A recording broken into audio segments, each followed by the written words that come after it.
Students, parents and politicians gathered for the opening. The school has been running for 8 years, but until a few months ago all lessons were in demountables. Assistant Education Minister Bob Davis unveiled the plaque and stressed that state government spending on schools is increasing.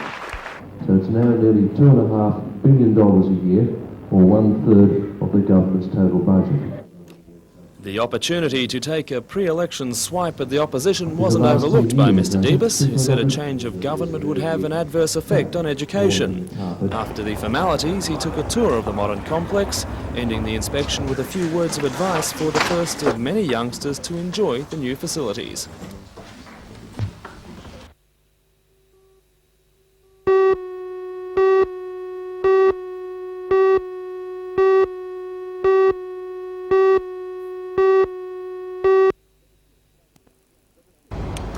The dispute is over negotiations on the second-tier 4% wage increase, which have been under negotiation between the AWU and the Grain Handling Authority for 6 months.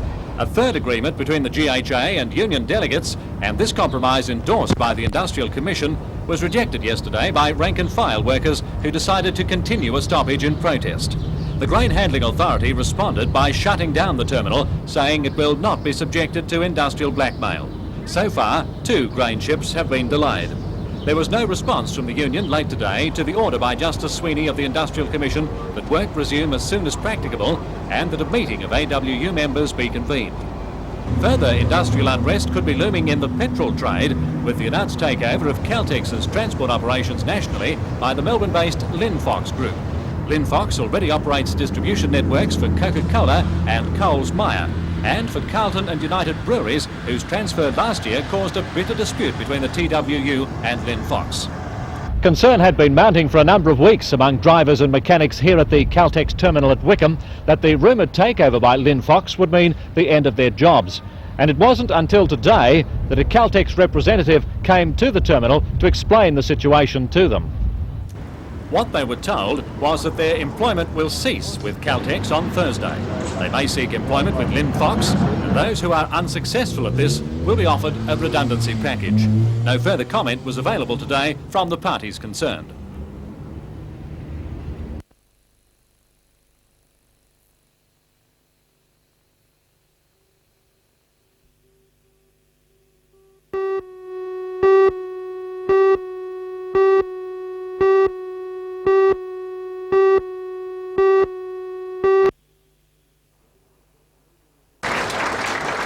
The annual general meeting was an occasion not only to plan for the future but pay tribute to the past with presentation of long service membership awards to families and groups, many with memberships going back over 50 years. Watching the presentation is the new president of the association for 1988, Warren Dean. He takes over from outgoing president Alec Kelly. Among the special guests presenting awards was Federal President Cess Fritz. He says the building industry is optimistic, but the stock market slump has repercussions both good and bad. We see the upside there. A lot of money that would normally be invested in shares would now be more safely invested into buildings, whereas a lot of money has been lost in the stock market. Then perhaps some of the money that may have come to us is lost and has sort of gone into other areas. Mr Fritz says the Federation has much to contribute to government strategies in the building industry, especially in evening out the slumps and highs that afflict builders, including apprentices who are often hardest hit. Well, as far as I'm concerned, it really lies with the government. If we could convince the government that they should take more notice of what we say in respect to not creating the situation where we have highs and lows, and we would certainly be better off, and we'd like to cooperate with them if we can.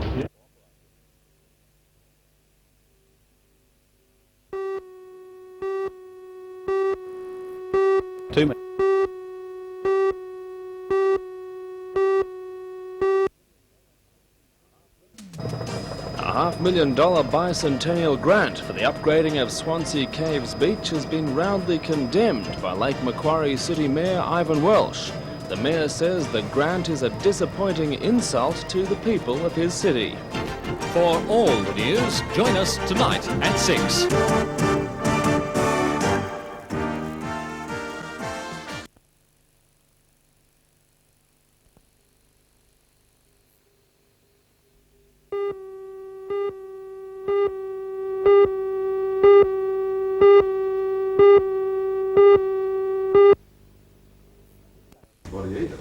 Details of the plan were announced following the St George Board's first ever meeting in Newcastle.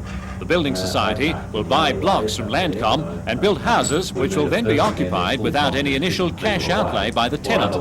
Rent will be paid, increasing 10% per annum. But a compulsory savings component will be deducted, which will form a deposit for actual purchase after 3 years. The price of the house is fixed at the beginning of the rent agreement, and the government has come to the party promising that only one stamp duty payment and transfer fee will be collected. St George's Area Operations Manager Warwick Player says 20 sites are being considered initially, with $1.5 million being earmarked for the scheme up front. Rent buy, put simply, means that selected families currently paying rental can move into a newly constructed home without having a cash outlay. Landcom lots would be selected by the Society, on which new homes valued at between $55,000 to $60,000 would be constructed by local builders.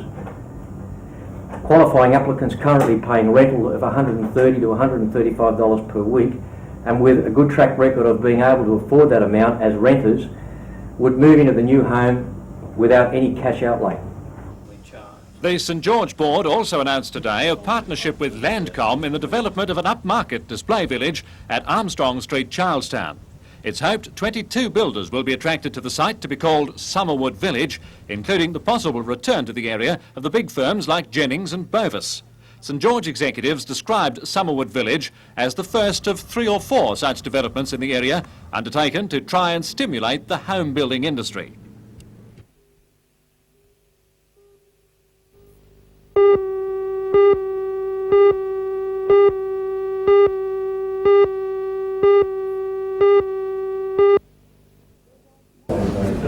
There was no loafing today for the city's breadwinners. Bakers traditionally start early, but today they had to drop their stranded plats, breadsticks, their round rolls and fruit buns into the judging centre at Jesmond. It's not that they needed to win, but first in the Newcastle Bread Show certainly means you're a cut above the rest. The man to please, head judge Mr Arthur Dennison. He's been assessing their work for the past 45 years. Mr Dennison says, contrary to popular belief, the staff of Life is more nutritious than it's ever been. The judges observed the volume and general appearance of the entries, the texture, aroma and colour of each Featherlight offering. The winning exhibits can be seen in the Agriculture Pavilion at the Newcastle Show, which starts tomorrow.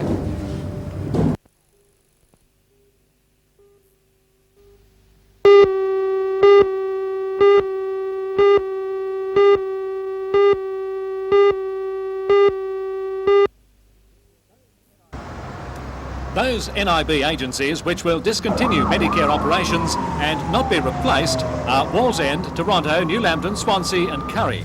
The 12 other centres involved would be served by existing Health Insurance Commission Medicare offices or 4 new ones to be established at Cessnock, Singleton, Muswellbrook and Braven Terrace. It was a government decision in the last August budget to withdraw Medicare claims agency functions from private health funds at an initial saving of $400,000 and $1.5 million in a full year.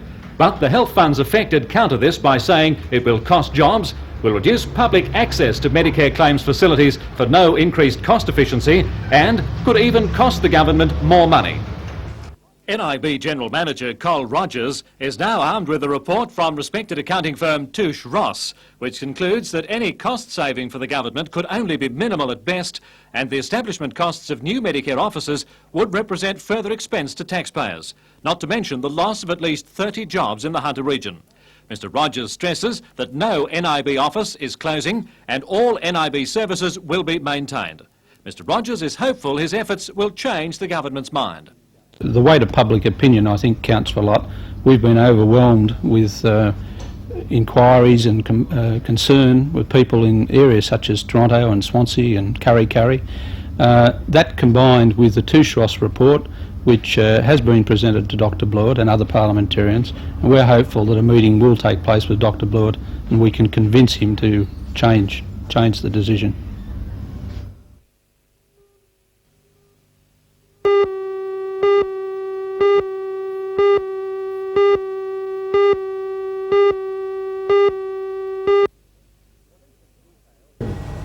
Releasing details of the development today, Vintix director George Bainbridge said the present pink elephant markets will be moved to make room for a supermarket.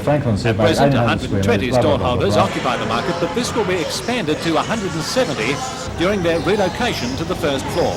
The ground floor will then be fitted out with an 1,800 square metre Franklin supermarket behind an arcade giving pedestrian access from Hunter Street, which will have shops fronting it. A fruit and veggie market is also planned at the western extremity of the building, and there are expected to be an additional 20 other specialty shops. It's a very different concept from the 180 apartments mooted by the store liquidator during the sale deal to Vintix in 1983. The architects influencing Newcastle at that time thought a residential development would be best suited here. We disagreed because we felt it was always a prime retail site.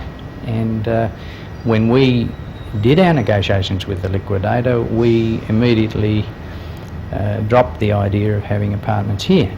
Directors of Vintix hope that their $2 million redevelopment of the old store building will give added emphasis to this re-emergence of the western end of Newcastle. They claim that already 10 to 12,000 people a week pass through the pink elephant markets. And as every retailer knows, it's a flow of people that generates business. But what of the nearby regional museum across the road? Will the new store work sit well with the style of that development? Yes, says George Bainbridge. We have a tourist attraction of our own here with the markets, which is a very interesting idea, and markets are very interesting all around the world. We're just hoping that the markets get bigger, more variety, complement the museum. We've got our car park, they'll have a car park. We think there'll be a great interflow of people between the museum and our complex. Vintix paid only $3.5 million to the store liquidator for the building, but values the finished development at close to $18 million. But we negotiated our price with the liquidator in 1983, and we've worked hard at it. We've spent a lot of money on the property to achieve where we're at. And we've had a lot of difficulty influencing financiers to finance a project of this size. And I think the increase in value is well justified.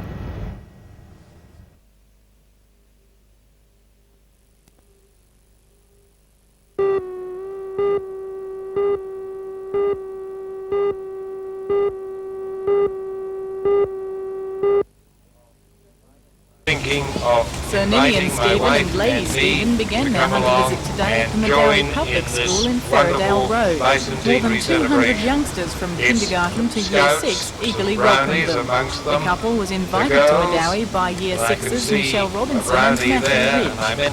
Well, the first reply he said we might not be able to come, and then about 3 weeks after that he wrote, we will. Although the Tots enjoyed having their special visitors, some weren't sure who the Governor-General is. No, I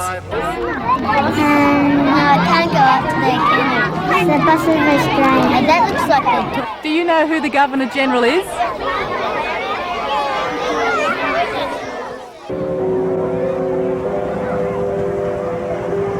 From Medowie, the Governor-General and his wife moved on to the Newcastle Bicentennial Show. They were greeted by a mass display by 7,000 children. Students from 60 hunter schools took part in the spectacular, which featured a dance routine they'd been practicing since November. Not surprisingly, the Governor-General said he was impressed. In the arena, it's the future of Australia that we've been watching, that we've been enjoying. As the show officially gets underway, Sideshow Alley remains as popular as ever. There's something for almost everyone. Whether you want to try your luck with the laughing clowns or pet the babies in the animal nursery. Or if you're a thrill seeker, you can go for a spin on the Sizzler, overlook the showgrounds in the Big Wheel, or go high flying in the Hurricane ride. Perhaps proving there's a fine line between pleasure and pain, the Ghost Train is also certain to catch your eye, with its gorilla clutching a man's head and a hunchback who's been on the wrong end of a whip. Scary from the outside than it is on the inside. It's just dark.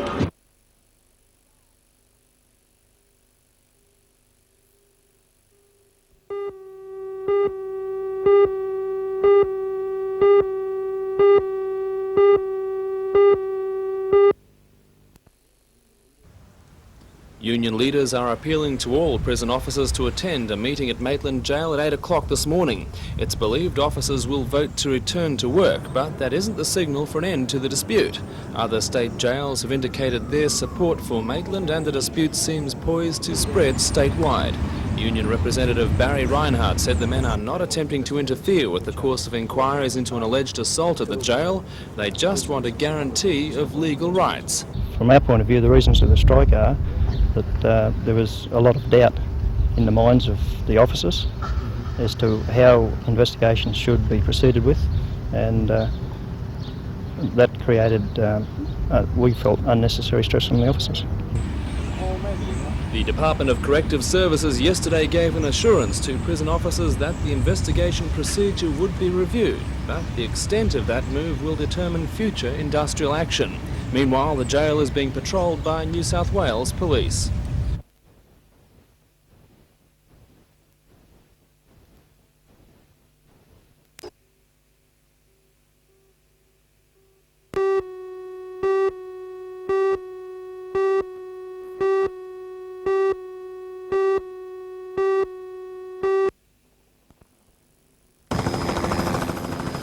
Hot and high on the election trail, Mr Greiner arrived at the Rose Farm by helicopter for a luncheon campaign launch.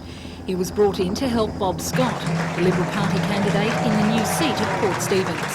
He's no stranger to politics after serving 5 years as a member of the upper house during the 70s. Needing a 9% swing to clinch the traditional safe labour area, Mr Greiner says the lack of sound sewerage, health and road schemes in the Shire would lure the voters to the Liberal camp. The latest polls show that the Labor government may lose at the next election in a landslide victory to the Liberals. The opposition says only time will tell. There are 3 weeks to go, and I'm not at all complacent or cocky about it. What it tells us is that if we play it right from here, we should win. It means that we've got an excellent chance of winning seats like Port Stephens, which statistically are perhaps a bit hard. It means we've got hope throughout New South Wales rather than simply in the marginal seats. So sure, it's a reason for continuing to work very, very hard. Encouraged by the latest opinion polls and judging by today's venue choice for the party's launch here in the new seat of Port Stephens, Mr Greiner hopes the Liberals will come up smelling like roses in the next election.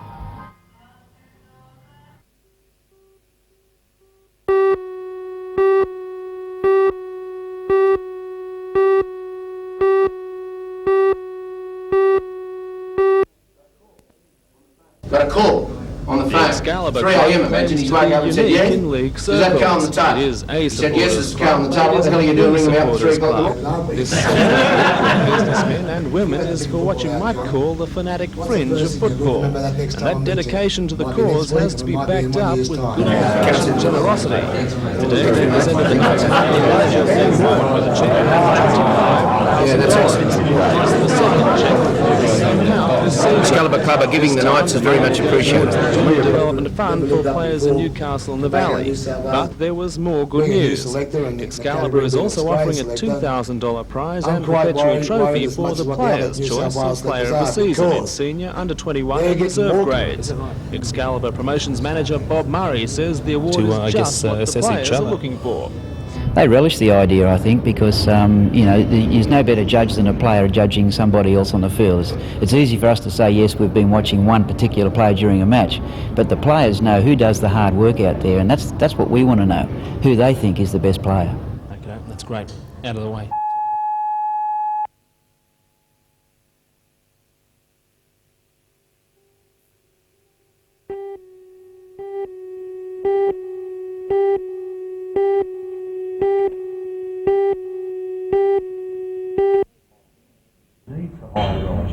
Soviet Peace Committee members are here at the invitation of the Australian Peace Committee. After lunch today with the Lord Mayor, they attended a public meeting at the Newcastle Workers' Club. Many people ask what they can expect from the Moscow summit. Political analyst Vladimir Simonov isn't sure. He says the Soviets want a treaty to reduce strategic nuclear weapons by half.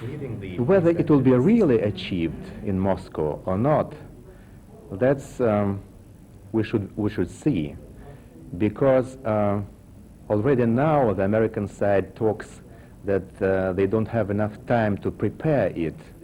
He says inspection procedures for a treaty would be complex with long-range missiles. So the other side would be sure that you are actually liquidating those weapons. Now, where are those weapons located? The other side should be sure about that as well.